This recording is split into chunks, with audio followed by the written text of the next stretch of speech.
The Fens are a breadbasket, providing half of Britain's prime arable land, and the only reason that it's viable is because it gets drained. Stretham Old Engine is one of the few places where the history of that great effort, which we rather take for granted, is told. Okay, so we're at the Stretham Old Engine, and I'm with Nick Sharpe. Hello there. So I'm one of the volunteers at Stretham Old Engine. We're run as a charity now, and there's a team of about 10 of us that keep this place open to the public. So an old engine, and what is it, and what's the purpose of it? Right. So it's a pumping engine. If you go back about 400 years, 1600 or so, there was a concerted effort to drain the Fens. Right. The people were well aware that there was potentially good agricultural land, but it was just getting flooded constantly, so you couldn't actually use it as for that purpose. So there was a guy, Cornelius Vermuyden, who was commissioned by Charles I to improve the drainage of the Fens. So you can imagine in this area there's very little fall to the river, so they kind of tend to go into sort of a meandering pattern and very slowly through. So what they did is they straightened out the rivers, they built extra channels to take the water away, to cut corners off, and we're part of what was cut off. So there's the old Bedford and New Bedford channel that goes between Erith and Denver. Yes, so we will have seen it as walking along the Ouse Valley Way. We saw at Erith, we saw those two big channels going off, and they're going straight off to Denver. That's Denver right. Sluice. So that rejoins the River Ouse, and that carries on to King's Lynn. So we're now in that new land that's been... Well, yeah.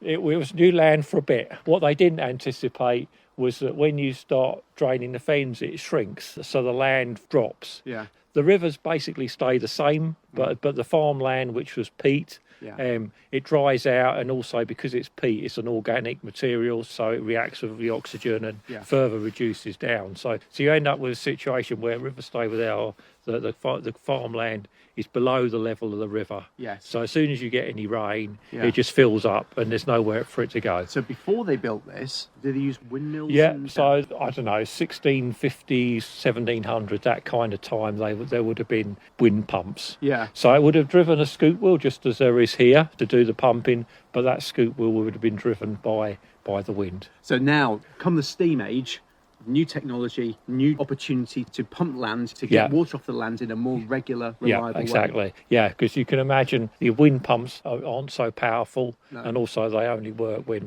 there's wind. When it's windy, And there were literally hundreds of them dotted around the Fens. Should we go and have a look? Yeah, we can have a look. Right, what you're looking now is the scoop well. This is what lifts the water from down at the farm level and into the river. So it's like a big wheel, because when we went past Houghton Mill, we saw a big wheel being used to drive the milling of corn. This looks a kind of similar thing, a very large-scale version of it, but actually it's moving water rather than being moved by water. Correct, that's right. This is actually driven by the steam engine next door. Okay, and what sort of volume can it move to? So each revolution is 30 tonnes. Right. And it would have done 4 revolutions a minute. Right. So that's your 120 tonnes. Yeah, you set your watch by it. Yeah. So it would have been quite an impressive just to see this running, because you can imagine, although it's only 4 RPM, it's a big wheel. Yes. So the peripheral speed of the wheel would be quite fast. So it would really be lifting the huge amounts of water. There would be a huge amount of spray coming off this. So I mean, were there many of these sorts of engines, do you know? So maybe 100, up to 100, kind of that order. But obviously that's right across the Fens, which is a huge area. And how many of those are left to be viewed? This is the best one, but I would say that, of course. But it's the most complete. Yes. Obviously, the building is all original. The engine is as it was installed in 1831. Yes. The chimney is original, so it is all complete. Yeah. So should we go and have a look at what's attached to this wheel? Yeah. Okay then. Right. So this is the boiler house, and you can see 3 boilers in here. Originally, there would have just been 2, and they would have been an earlier design of boiler called a wagon boiler. So a much simpler design, essentially just like a big metal can heated from underneath with a coal fire. These were put in about 1870, 2 of them originally, and they're called Lancashire boilers, and they're a much more efficient design of boiler. So in here, you've got these 2 big fire tubes that run the whole length of the boiler, and then around around these tubes, this here is all filled with water. Ah. So and the coal goes in here. The fire is just this end of the fire tube, but it's kind of, you know, the water is surrounding the fire, so it's drawing as much heat out as it can. Yeah, so it looks a bit like so you imagine a steam engine on a train. You can imagine coal being shoved in here and it's boiling the water above that. Yeah, okay. There are similarities. I mean, obviously, this is still very low pressure steam, so you're talking 4 pounds per square inch, and then they doubled it to 8. So as opposed to locos, are probably in the hundreds. Yeah. But yeah, similar. Well, it all looks pretty immaculate. Yeah. So there's buckets of coal ready. This is really for demonstration now. The idea of getting this up and running, well, presumably that will be a bit tricky, the maintenance of it. Yeah, there's lots of obstacles, to be honest. You'd probably need to rebuild one of these boilers. Right. So that'd be in the tens of thousands, hundreds of thousands. And then you've got to have the volunteers to actually run these things, because they take quite a lot of effort. You know, there was 10 tons of coal being burned in this a day. So, you know, it's a job to run the boilers and run the engines. So. I think it's still pretty clear what happened here and how it works, and the sheer scale, the size of these boilers are absolutely huge. Yeah. So, right, we can go through to the engine room now. Okay, let's have a look.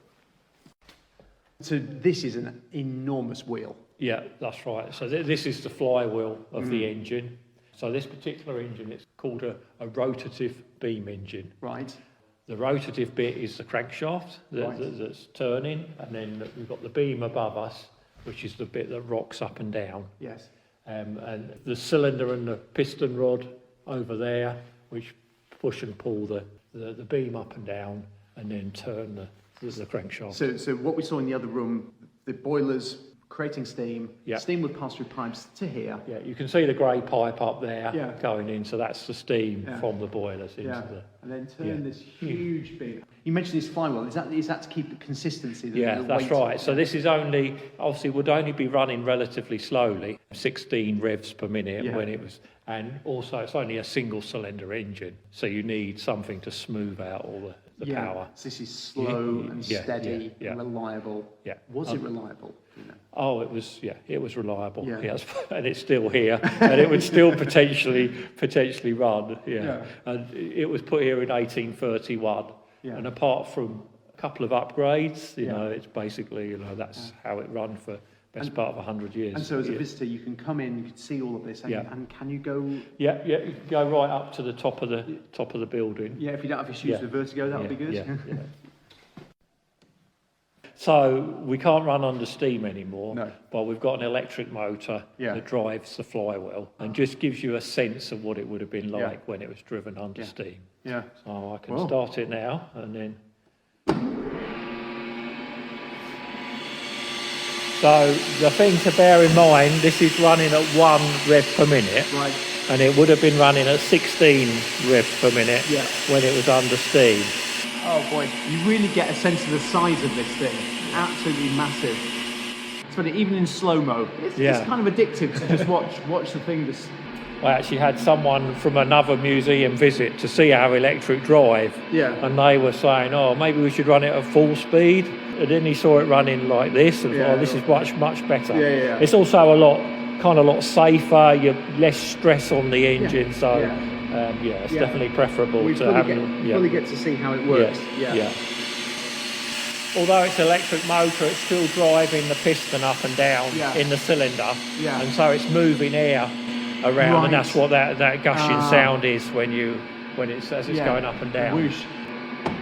So you mentioned this is run purely by volunteers. Correct. So the objective of the charity is keep the place open, but also educate people about what was going on here and how it relates to today as well, because the steam engine is now working, but there's still pumping is going on just as it always has been. Right, so now the same effort's required to keep the land drained. But probably more effort because the land's dropped even more. So, but we don't notice that. It's happening in the background, whereas here we've got a very visible sign of the kind of work that goes on to keep the Fens viable as an agricultural area. Correct. I'm right in saying that this produces a third of all the fresh vegetables in the UK.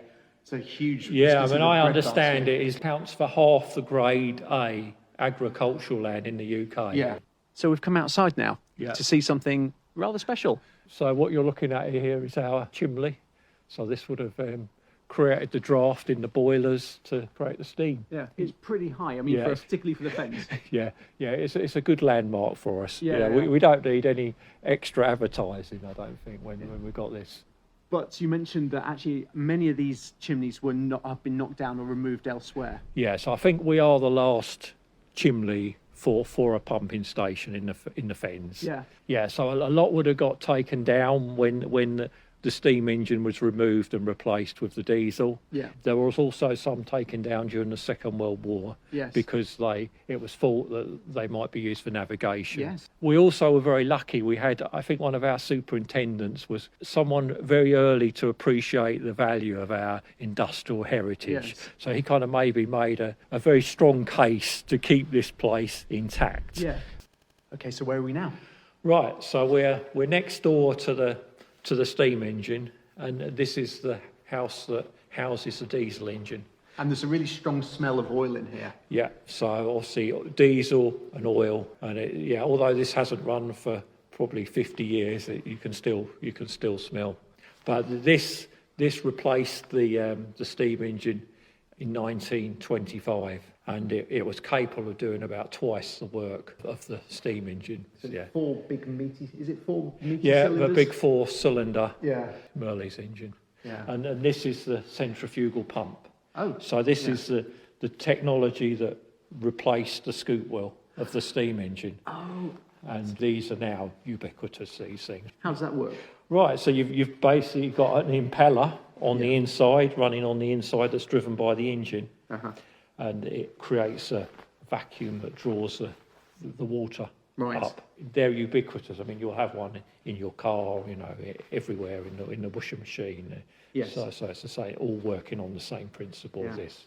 But something like this that replaces, as you say, it doesn't have that visual impact. You're just taking it on trust that it's pumping water up. You can't really see it, whereas with a big scoop wheel, you really get that it's sense. it's not as visual, no, but still pretty impressive. Yeah. And Especially if you compared it with what would be doing the job now, which would be a large electric motor. right. So we're in a much smaller room now. Yeah, so this is the workshop. It would have had some basic blacksmithing ability to do repairs on the engine. Yeah. So what I'm just looking at the moment at, well, it looks like some kind of furnace. Yeah, type of that's thing. right. That would have been your hearth, where you'd heat your metal up. Yeah. And then you've got the anvil next door. So these people, I mean, how self-sufficient would they have been in fixing and maintaining all of this? Well, I think they could have only done relatively small job. But just judging by all the tools in Yeah. here, they must have done a lot of fixing maintenance. Yeah, just- that's right. I mean, you can imagine it. Well, this place in 1831, it would have been pretty remote. It would have taken a long while to Yes. get parts and stuff. So any little repairs they could do to keep the engine running would be beneficial. And these days, do you still use it for anything? Well, sometimes the volunteers use it for Yeah. doing little fixing up things around the place. So, yeah. So we've just come outside and there's a very cute cottage next door. Yeah. So this cottage is called the Stoker's Cottage. And it's called the Stoker's Cottage because it's where the stoker for the Yeah. boiler would have lived.